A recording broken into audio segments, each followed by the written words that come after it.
Uh, Hi everyone.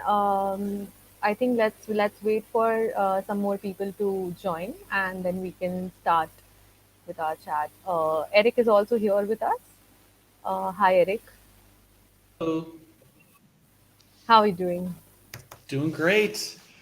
Great, great. I was Yeah. honestly a little bit worried So, about making it here on time. uh, I had to drop my kids off at school, but we got through Carline okay. All right. yeah, we're really sorry about the time. Yeah, yeah. No, the time's great. It's I know this we. my kids' school Carline. That's the problem. No, nice. So they're at school now. Yep. Okay, great. Cool. So yeah, I think Eric, let's wait for people to probably join. I don't think a lot of people have joined yet. So maybe let's like wait for 5 minutes. Yeah, that's fine. I'm ready to start whenever you are. Cool.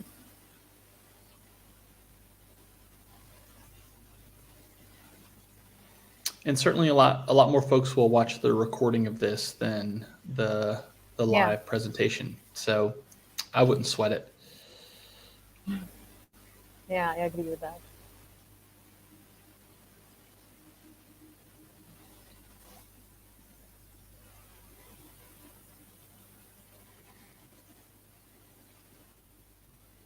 It is funny though how every year this time school car line is like the only thing that anybody talks about in my peer group. It's like it starts off so bad for the first few weeks of school, and then it just gets progressively better. Um, but it's like you forget about it, and then when the new school year starts, you're like, "Oh yeah, I forgot how much I hate this and how it makes me like madder than the fire of 10,000 suns." And every year it's the same pattern, and it's a Yeah. funny thing.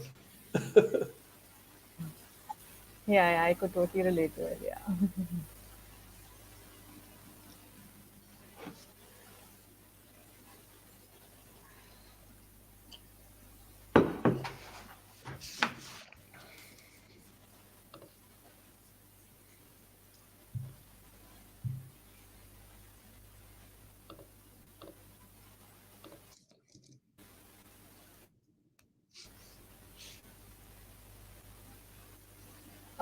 Cool. I think let's start. Let's get started here. Um, so yeah, hi everyone. Welcome to the Growth Chat by Mailmodo. Today we have Eric Boggs with us. Eric is the founder and CEO of Revboss, a sales prospecting company headquartered in the US.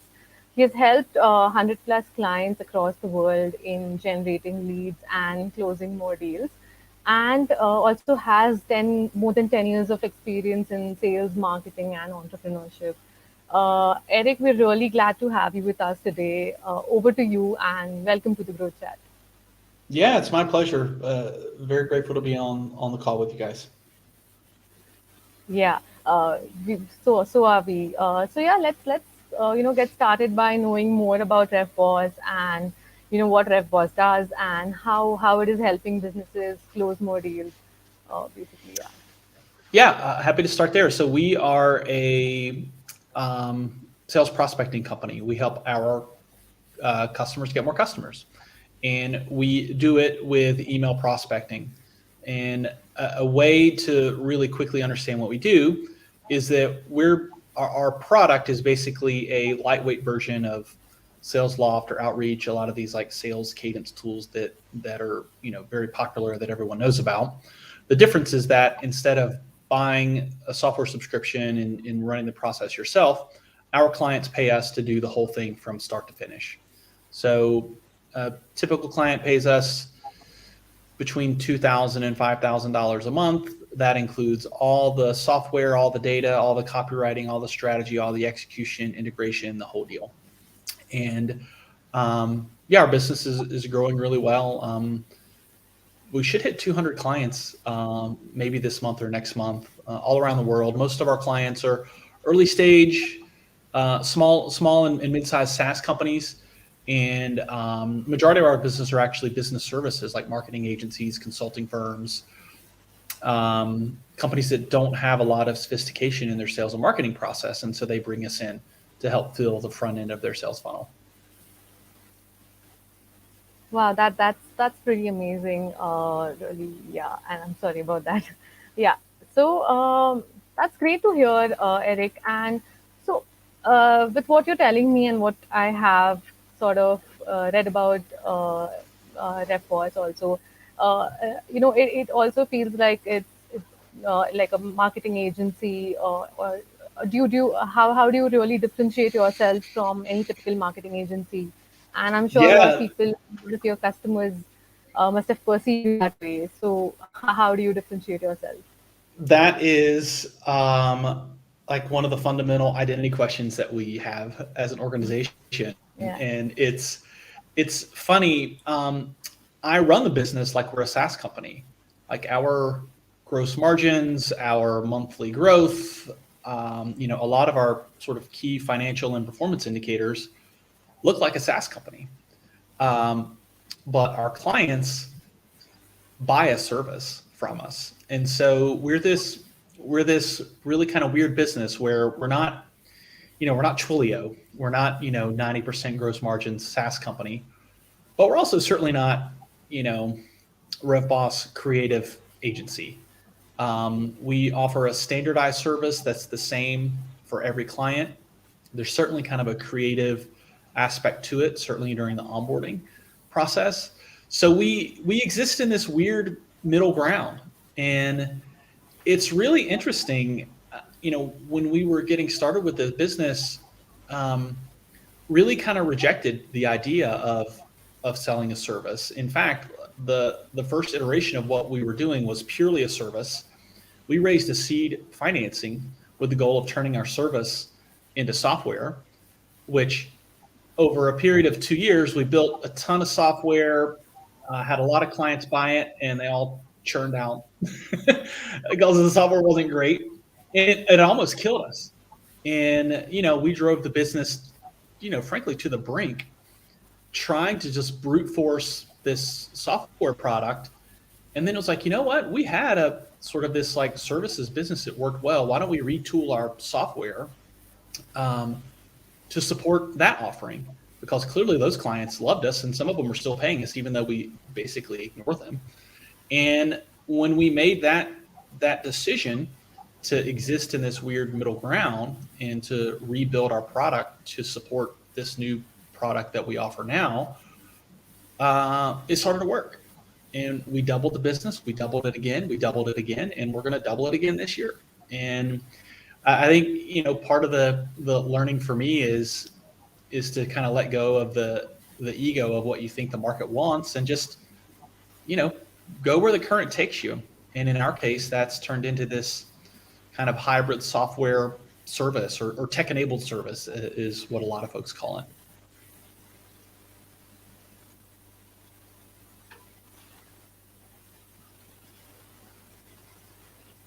Great. That's pretty interesting. I mean, so the hybrid model that you talked about, it's pretty interesting to see it that way. And also, since you are also a sales-led company, do you think RevBoss is also helping your internal sales team, grow and basically get more leads for your own company? How is RevBoss helping that? Oh yeah, oh yeah. I mean, I don't know if it's still called this, but back in the day, we called it eating your own dog food. It's like if you can build a product that helps you, you can build a product that will help other people. And yeah, absolutely. For the longest time, we call it rev bossing internally, like, or we're rev bossing rev boss. Um, yeah, I mean, we get 2 to 5 clients out of our own process every month, and previously 2 to 5 clients was like half of our month. Now the majority of our clients come from referrals, either from clients telling their friends about us. We have a handful of partnerships with early stage venture capital firms here in the U.S. that kind of route their investments or portfolio companies through us. And AdWords. Like, it's kind of funny. Like, AdWords still works. It works really well for us. We found a handful of keywords where we can get a great presence at a reasonable price, and the payback is just phenomenal. And it took us a long time to be able to finance that in such a way that we could run that channel at scale, because it gets expensive, particularly if you've got a long payback. We have a very quick payback on our customer acquisition cost, and we've able to aggregate, pile up some cash so that we can really fund growth through a paid channel like that. And it continues to work really well for us, to the point where every marketing dollar, we really think like, would we be better just like spending this on more AdWords? But yeah, it's never been just one thing for us. Those are kind of the three primary legs of the growth stool, for us: Revbossing, referrals, and AdWords. But certainly we're fans of all three, and all three have been very valuable in different ways.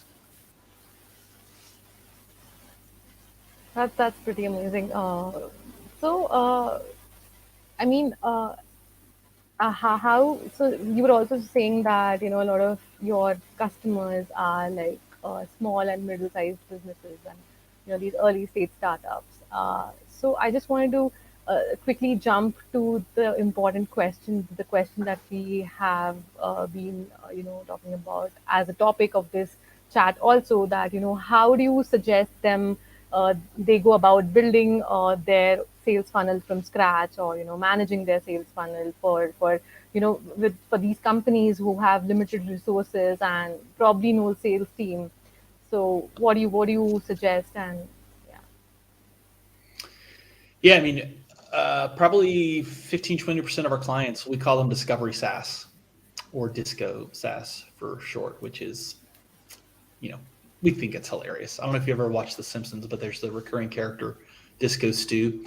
So yeah, we have disco SaaS clients, and we know very well from working with lots of these clients, and I know very well from just personal experience. And you highlighted that I've been doing this for a long time, and the receding hairline and like the gray beard probably shows it more palpably than your words.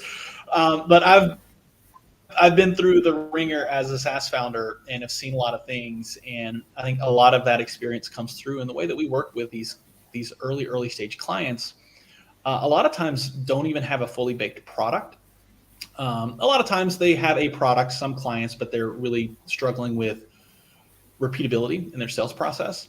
And so we kind of look at them through three stages: kind of founder curiosity, initial sales process, and then scaling sales process. And for the earliest stage companies, the founder curiosity stage is basically, hey, I'm Eric. I'm an interesting, credible, and earnest guy. I'm building software that might be interesting for you and your team at XYZ company. And I'd love to get your take on what we're building. And when we engage with those clients, that's the angle that we take. Like, the goal is, when you have nothing, like, you just have to find momentum, and you find momentum in conversations with people that can help you.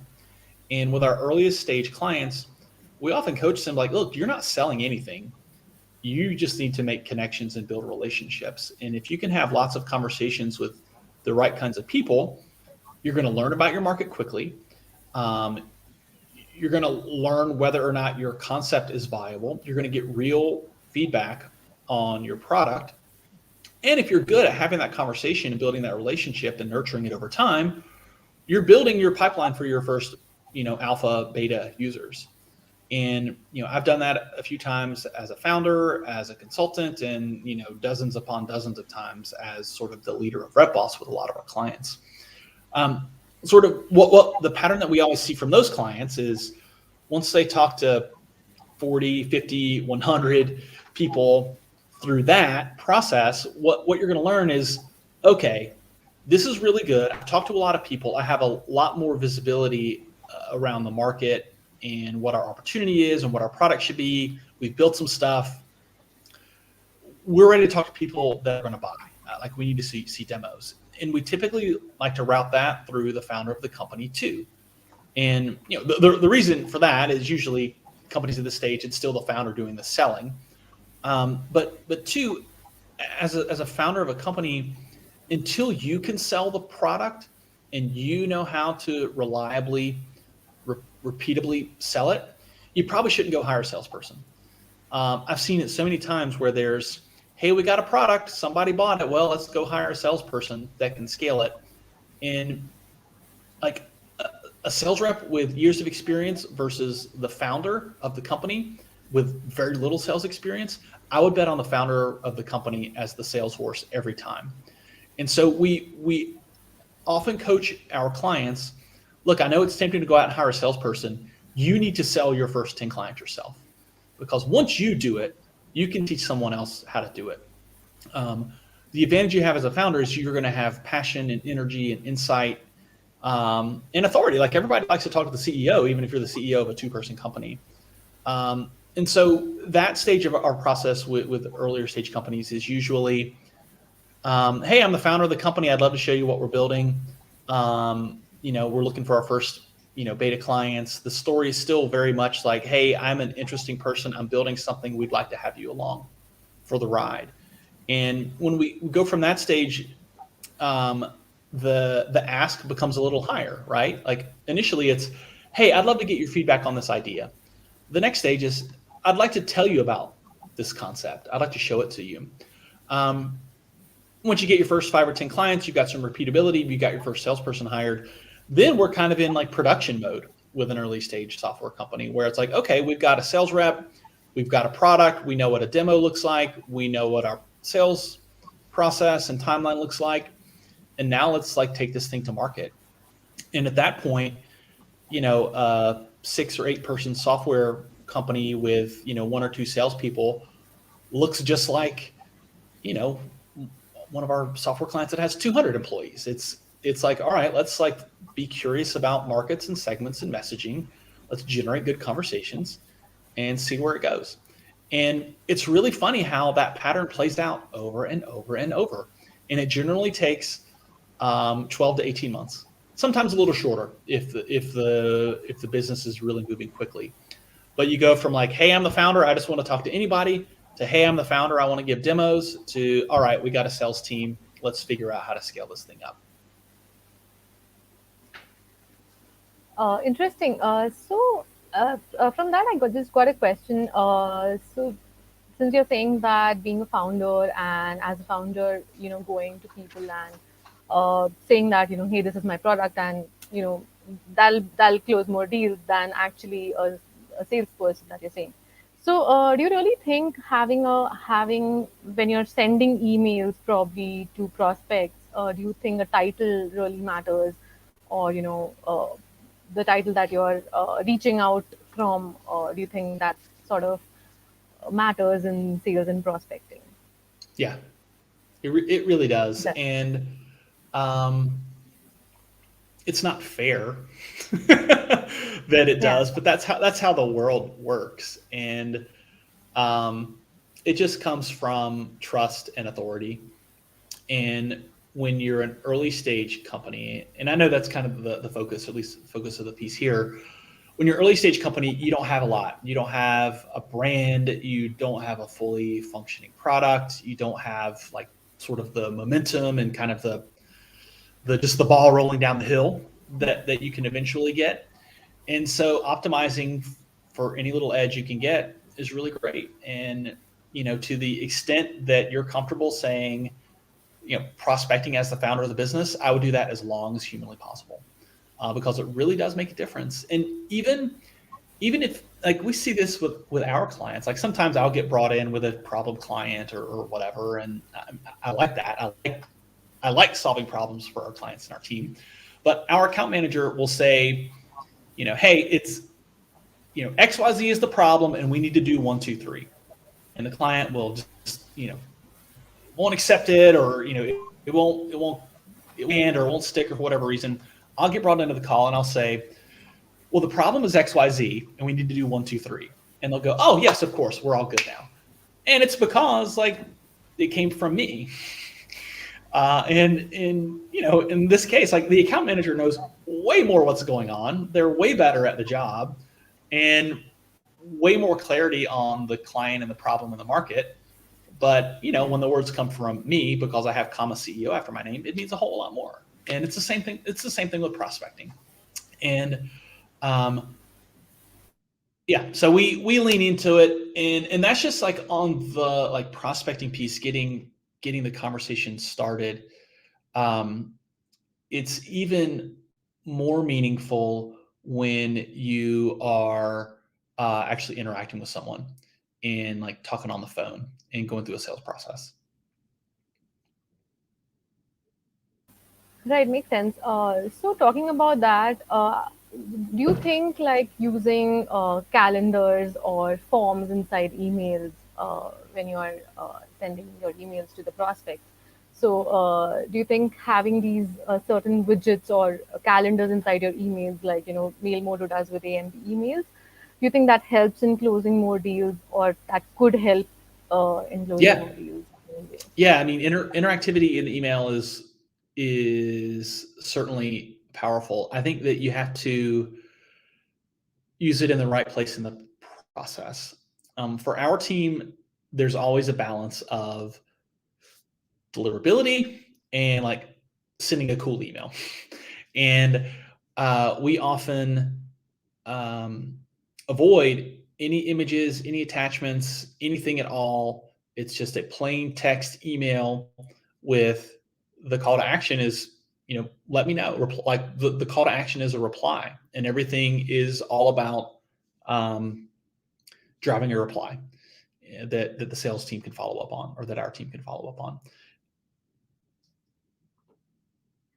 Where we see a lot of value frequently is including, like, for a lot of clients, the product is very visual and it's hard to explain in 25 words, but a 5-second looping GIF is like, oh, okay, I get it. One of our clients is like a whiteboard animation company, and they go to these conferences, and while the speaker's on stage, they write these like really elaborate kind of like artwork, like whiteboard art illustrations and diagrams. And when I say, oh, we're like a whiteboard, interactive company, it's like, what is that? But then you see a video of it or a GIF of it. It's like, oh, yeah, okay, I got it. And so that stuff is really impactful. Where we really see a lot of value is after that first reply, then everything that we can to remove hurdles, to just make it easy for the prospect to say, yeah, I'll talk to you tomorrow, or I'll talk to you Thursday. We absolutely do it. So that's embedding Calendly links, that's surveys, kind of all these other things. And so I think the question, and your experience is going to vary depending on your business and sort of what stage of the sales process that you're in. At the earliest stage of prospecting, we tend to keep it really clean and really basic, because the goal is to optimize an open rate. Well, one, optimizing landing in an inbox, getting it open, and getting a reply. Once you have someone engaged, oh yeah, I say like be creative and do whatever you need to do to get somebody over the line. And certainly once you have someone engaged, flip them over into your marketing automation program, MailChimp or HubSpot or whatever. And yeah, I mean, there, you pull out all the stops with design and creativity and in embeds and interactive elements in your email.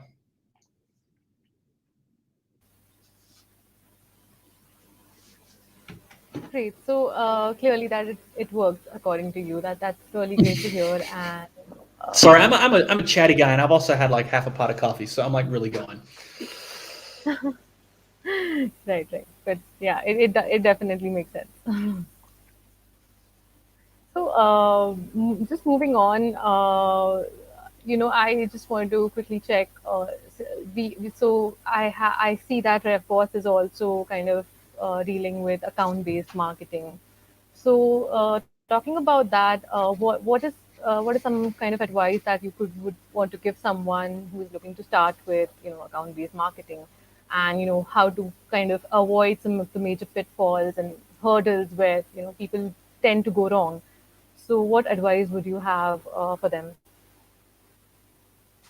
Yeah, I can think about how we do it for our clients.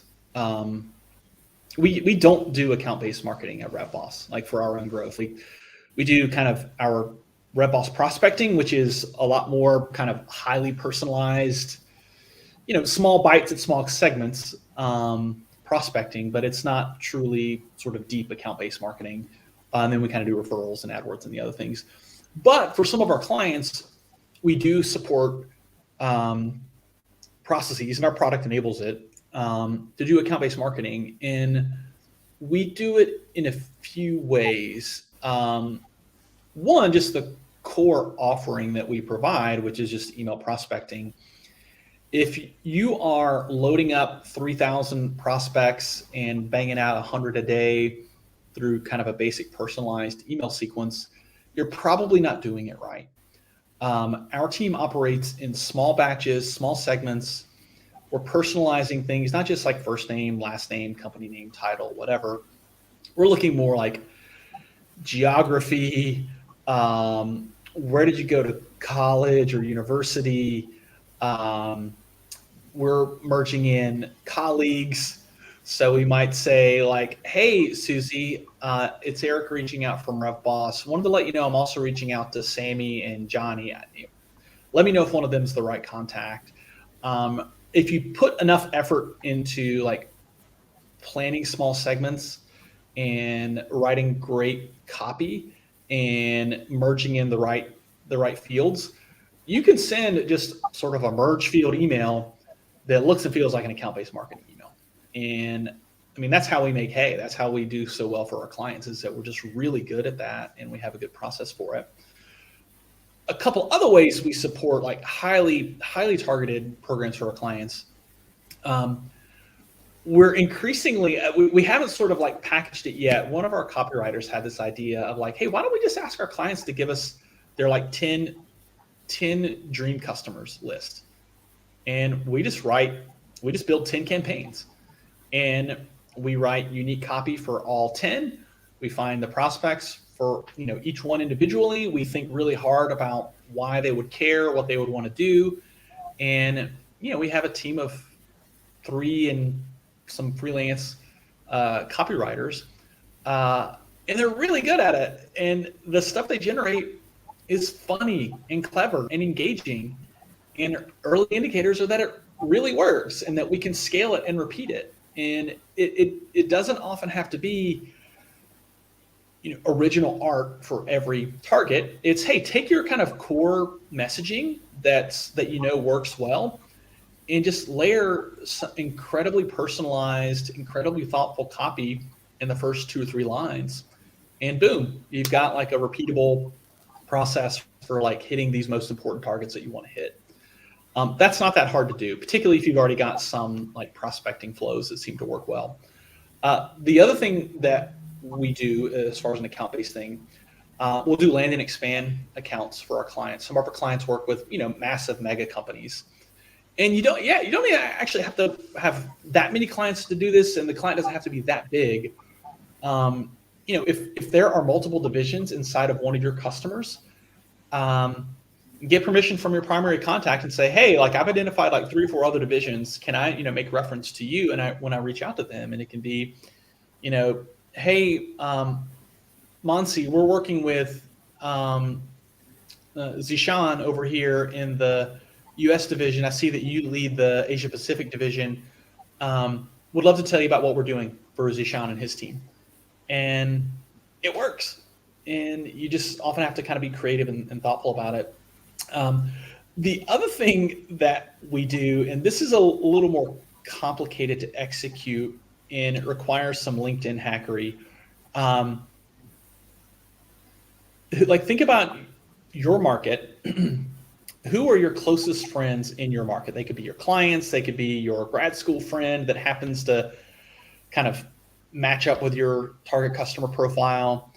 It could be someone that you met through your like early stage prospecting effort that became kind of an advocate for the company and a good friend. Look at their profile on LinkedIn. Who are their connections that are valuable to you, and ask for their permission to say, hey, Monsi, I found 40 people that you're connected to that I would really love to talk to, that I would really love to talk to about Revboss.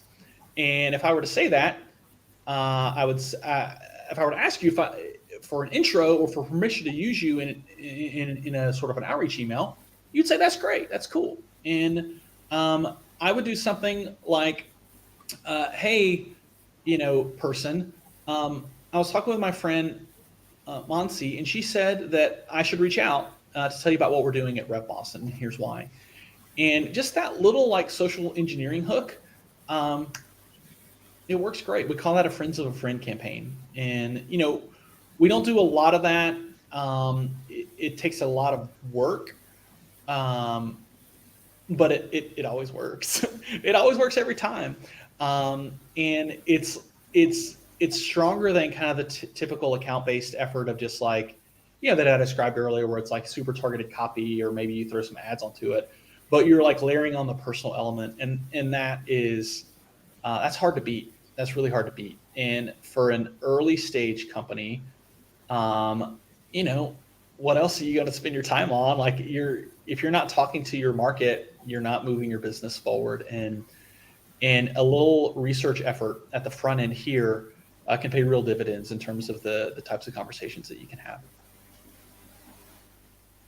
Wow, Eric, that sounds pretty simple. Of course, as you said, it's not that simple, and it's of course complicated and hard It's to simple. pursue. It's just But time consuming. That's the problem. yeah, It's of just course, time of course. consuming, like a lot of things. So, But yeah, the idea is simple and it works great. yeah, it definitely works great. So talking about that, I just so what is this one thing that you wished everybody could understand in sales, that probably people are misunderstanding, or are taking it wrong, or not doing it right? What is that one thing that you wished could people understand in sales or Oh prospecting? man. So the one sales rule, if I could teach everyone instantly that they would know.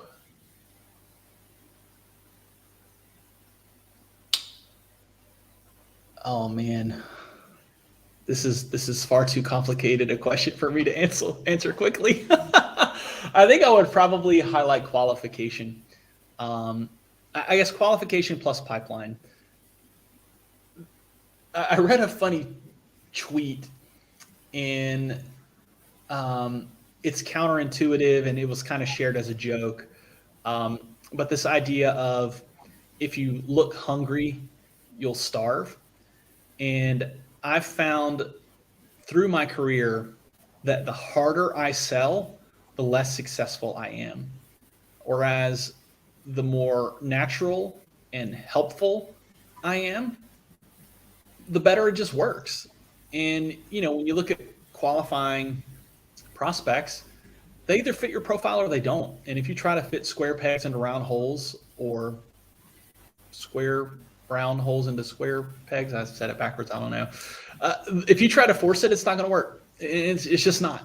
And if you need to work to have a big enough pipeline so that you don't have to force it.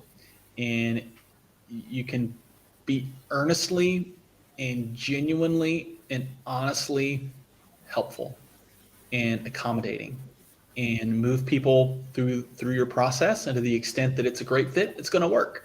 And to the extent that it's not a great fit, it's just not going to work. And so I think that's my one thing. Be helpful and be honest.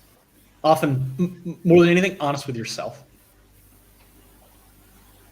Yeah, I think that totally makes sense. It's all about delivering value, and it's not just selling, and it's what value you're basically giving to your customers or prospects. I think, yeah, I Yeah, I mean, definitely makes sense. a great example on our team, our director of sales, her name is Stephanie Cannon, and she's just amazing. Just a lovely, lovely, amazing, cool, smart person. And she's a master, and she's a master because she does the work to have the pipeline. She's just relentless, and she's just so quick to say no. It's like, hey, this isn't going to fit. I know what we can do, and I don't think we can help you. And so she qualifies ruthlessly, and then when a fit shapes up, she just cuts right to it, and she's not using tricks or hacks or, tactics to sell someone. She's just being her honest, helpful self. And she's as good as I've ever seen. And we're really lucky to have her on the team. Wow, that's pretty amazing, and yeah, that's really nice to hear. And talking about the team, during I mean, people right now we're working remotely, and this culture has just begun here, and we're all remotely working, virtually working with the team, not meeting anyone, and how are you really helping teams or nurture these relationships within the team, or basically get better team bonding and stuff? So how are you maintaining that with the team? It's been the hardest thing of the past pandemic 18 months. We had, I was looking through my Instagram archive trying to find a photo of my kids, and I knew that it had happened like during the COVID outbreak time. And I happened to see, I took a screenshot of our like first remote Zoom, COVID Zoom call where we were like all working from home, and we had 11 employees. We have 41 or 42 employees now. And, so we hired 30 plus over the pandemic. And some of them I've still never met in person. And a lot of times, like, it feels miraculous that we haven't imploded. Like adding that many people to the team, and like we've maintained like a real culture and a real connectedness and a real care for each other. And it's not anything that I did as the leader of the company.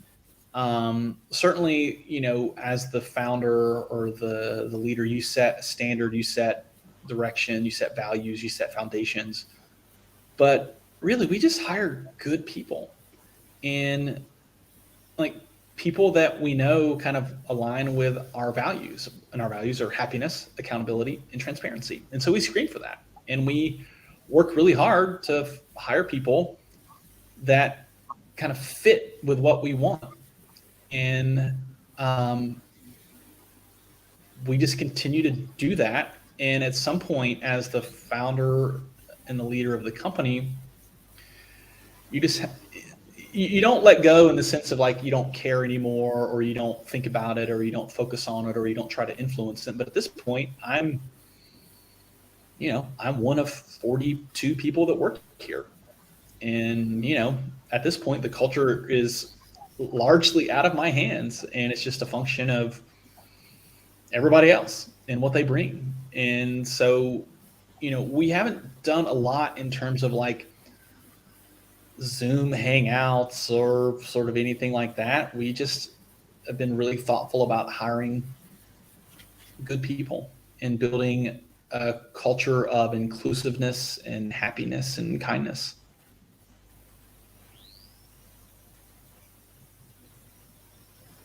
That's amazing. That's really good to hear, Eric. So I think I'll just jump on to my last question now. How do you see sales changing in the next 5 years? Probably, I think 10 years would be too long to think right now. But yeah, what do you think about next 5 years of how where do you see sales going? Yeah, I don't know. It's a funny question, and I know a lot of we kind of focused on early stage companies, and I know that a lot of your audience and a lot of your customers in the audience for this are early stage founders. One of the biggest changes for me as the leader of Revboss is that we're finally getting to the point where I can look further than like 2 weeks into the future. As an early stage company, it's like you don't have the luxury of 5-year planning. A lot of times it's like, well, we're going to run out of cash in 12 months. So like, anything beyond that kind of doesn't matter. And realistically, if we're going to run out of cash in 12 months, I've got to have a fundraising plan in place in 6 months. And so really focus on that. Only recently have we gotten to the point where I'm starting to look, 6, 12 months down the road. I know one thing that won't change in selling, and that's the fundamentals that I described earlier about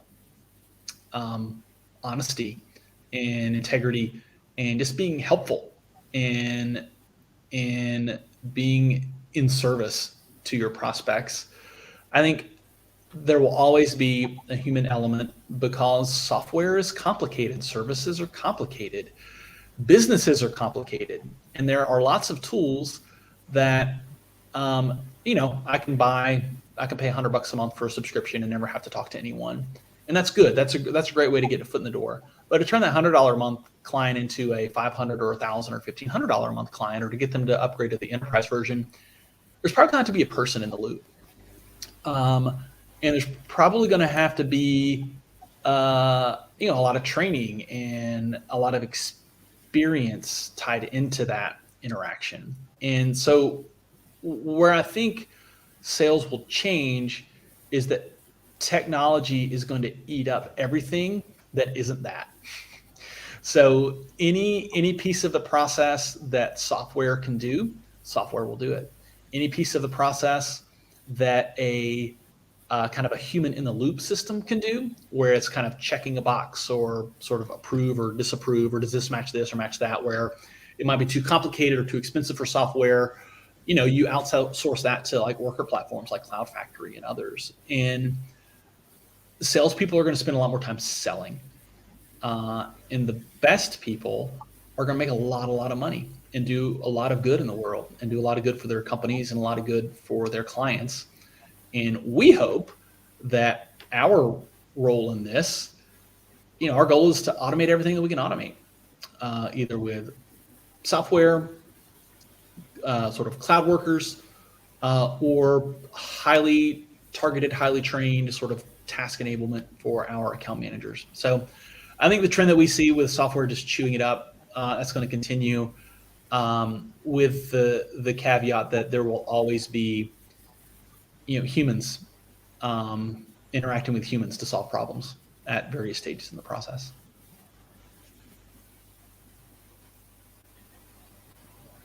I think you've put it very well, and yeah, it's true. Technology is taking over everything, and in a good way also, and in a lot of bad ways too.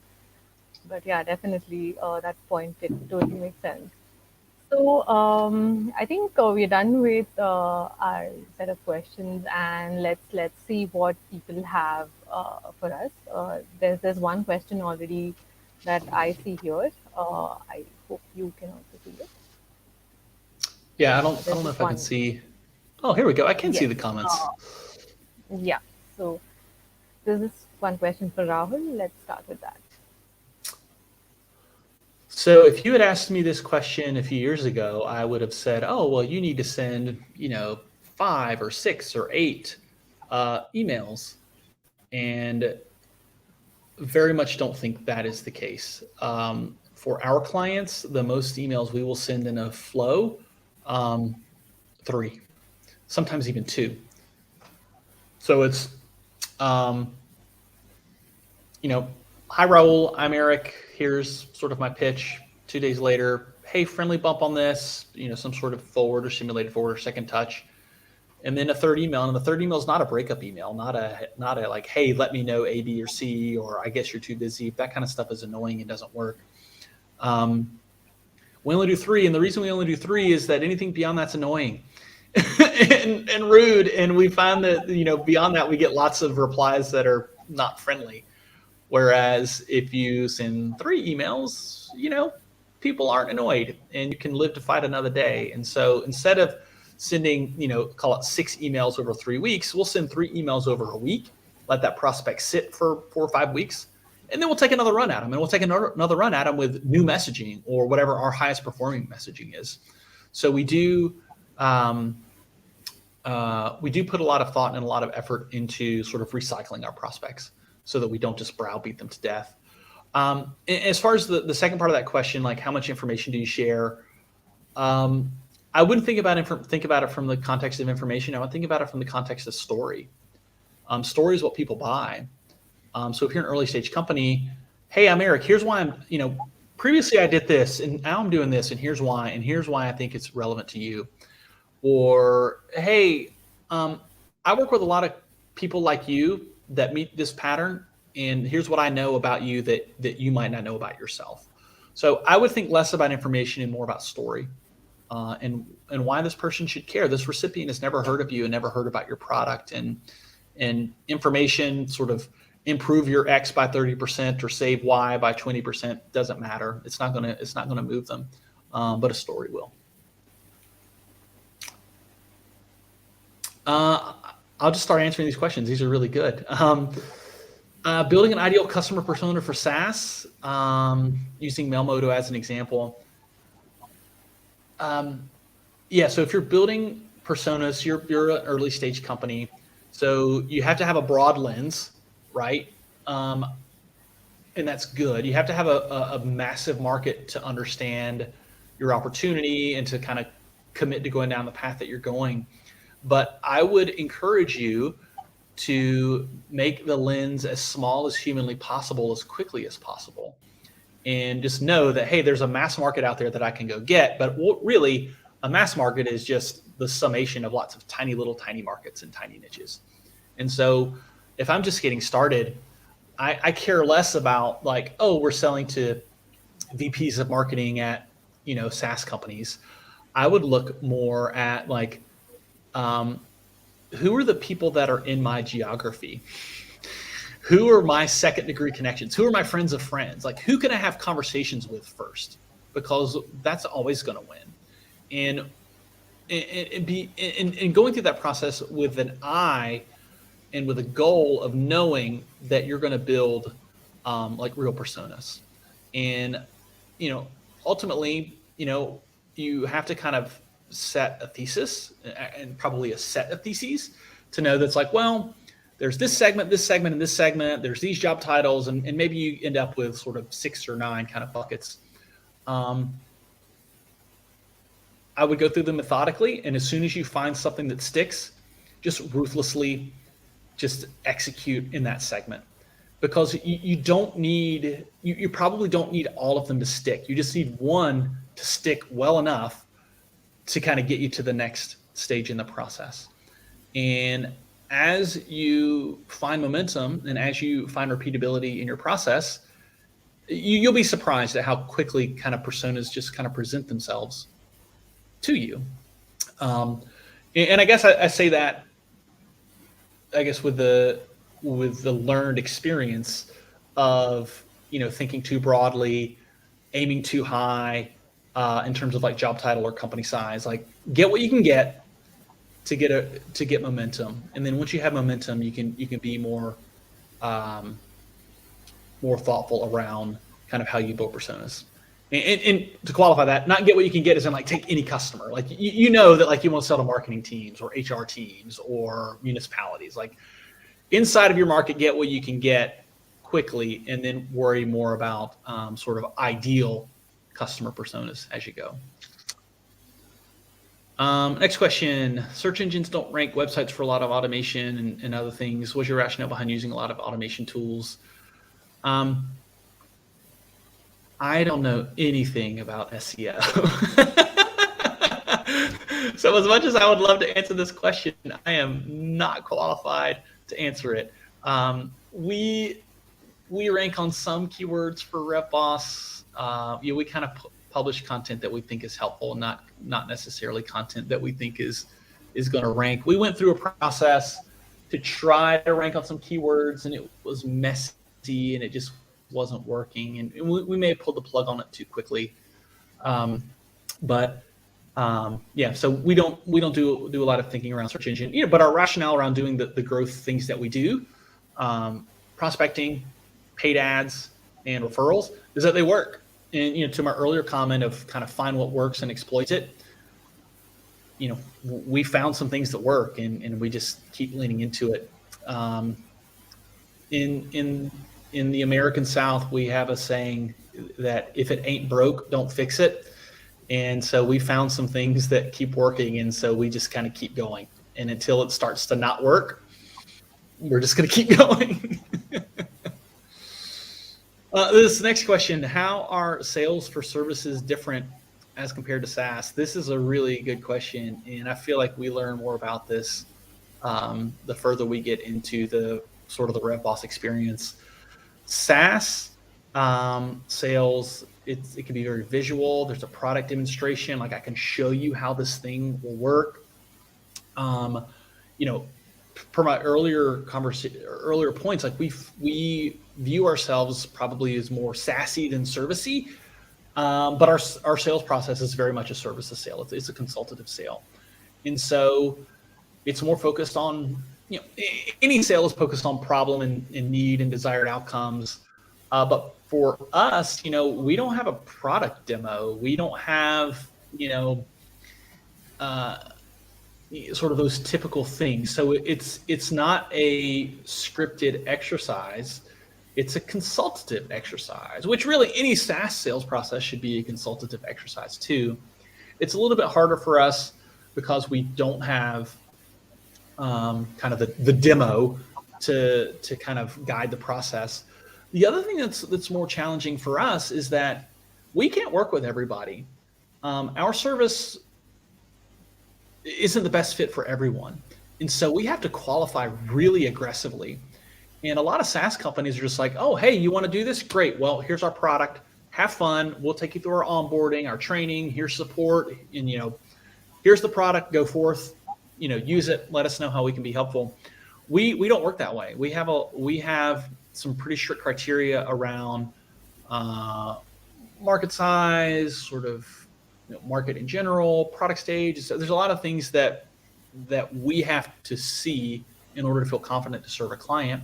We also have a lot of markets that we just know we don't touch, from a lot of experience of just like working with telecom businesses or IT services businesses, where it's like, hey, what we do is just not going to work for you. And so the biggest difference for us is we say no to a lot of people, and we qualify a lot of people out of our pipeline. And yeah, it is what it is. And that takes a lot of discipline, and it's hard to do. It's really hard to do when these people are like, but please, I want to give you money. And we say, no, we would love to have your money, but we just know that you're not going to get the value that you need, and it's going to be bad for us, and it's going to be bad for you, and it's better off if we just part as friends. And that is very different and very hard to do.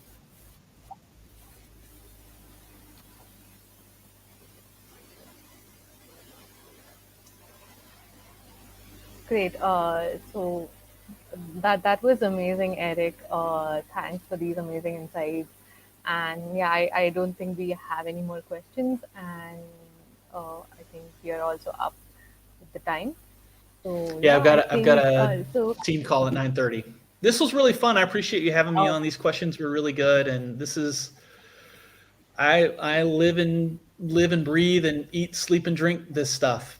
So I really enjoyed chatting about it with you today. wow, wow. Yeah, we should definitely catch up again. And it was definitely a pleasure talking with you and having you here on the Growth Chat. Thank you for making the time, out of all the things going on with you and, with the swamped schedule. Thank you for making the time for us. Yeah, it's my pleasure. Send us the link and with the recording, and we'll get this out to all of our people too. And continued success with Melmodo and all the good things that you're going on. Your product looks amazing, and your growth looks amazing. And happy to be a supporter of the service, and very happy to be a part of your program here. Great. Thanks, Eric. Bye. See you.